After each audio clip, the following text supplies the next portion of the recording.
আপোনালোকৰ কাৰণে আৰু এটা নিউ ভিডিঅ'লৈ আহিছোঁ।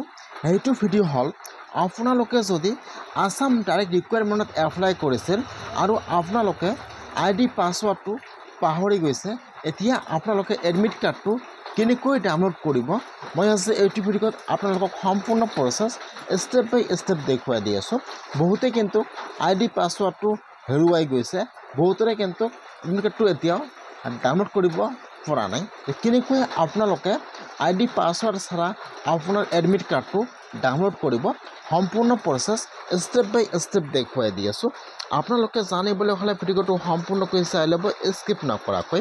আৰু যদি আপোনালোকে মোৰ চেনেলত নিউ হয়, মোৰ চেনেলটো ছাবস্ক্ৰাইব কৰি ৰাখি দিব। এতিয়া আপোনালোকে ফাৰ্ষ্ট এইটো অপশ্যনত আহি যাব। মই কিন্তু আপোনাৰ সুবিধাৰ কাৰণে অপশ্যনৰ লিংকটো মোৰ ডিছক্ৰিপশ্যনত দি দিছোঁ। আপোনালোকে ডাইৰেক্ট ক্লিক কৰি ফাৰ্ষ্ট এইটো অপশ্যনত আহি যাব। হোৱাৰ পিছত আপোনালোকে এতিয়া অলপমান তলত আহি যাব। ইয়াত চাব ফাৰ্ষ্ট দিয়া আছে ডিগ্ৰী আৰু 2 নম্বৰত চাব দিয়া আছে ড্ৰাইভাৰ। এতিয়া আপোনালোকে যোনটো পোষ্টৰ কাৰণে আপোনালোকে আবেদন কৰিছিল, ইয়াত চাব ইয়াত লিংক 3টাকৈ লিংক দিয়া আছে। এতিয়া আপোনালোকে সেইটো লিংকৰ ওপৰত ক্লিক কৰিব। ইয়াত চাব দিয়া আছে লিংক 1, লিংক 2, লিংক 3। এতিয়া আপোনালোকে যি পোষ্টত এপ্লাই কৰিছিল, এতিয়া আপোনালোকে সেইটো লিংকৰ ওপৰত ক্লিক কৰিব। এতিয়া কিন্তু এইটো পেজ অ'পেন হৈ যাব এনেকুৱাকৈ। ইয়াত চাব ফাৰ্ষ্ট দিয়া আছে এপ্লিকেশ্যন নম্বৰ আৰু পাছৱাৰ্ড। যিহেতু আপোনালোকে আপোনাৰ আইডি পাছৱাৰ্ডটো নাজানে, ইয়াত চাব দিয়া আছে ফৰগেট পাছৱাৰ্ড।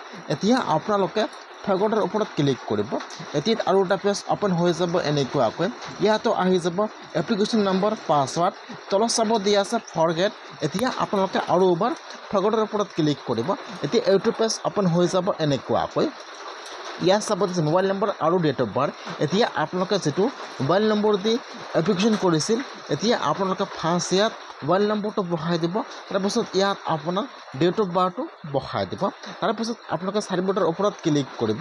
ইয়াত দেখুৱাই দিব ইয়াৰ পাছৱাৰ্ড হেজ বিন চেঞ্জ, ইয়াৰ mobile number and email I D.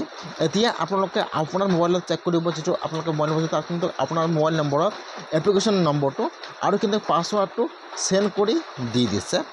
আপোনালোকে আপোনাৰ যিটো মেছেজ ফাইল অথবা আপোনালোকৰ ইমেইল আই ডি চেক কৰি চাই ল'ব।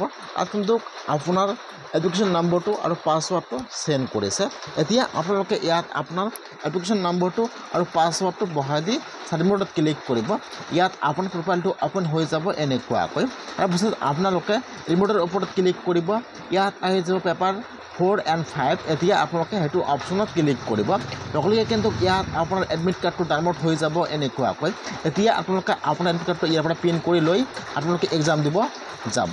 যদি আপোনালোকে পাছৱাৰ্ডটো আৰু আপোনাৰ এপ্লিকেশ্যন নম্বৰটো পাহৰি গৈছে, তেনেহ'লে আপোনালোকে এনেকুৱাকৈ আপোনাৰ এডমিট কাৰ্ডটো ডাউনলোড কৰি লৈ ল'ব। আজিৰ ভিডিঅ' ইমানেই।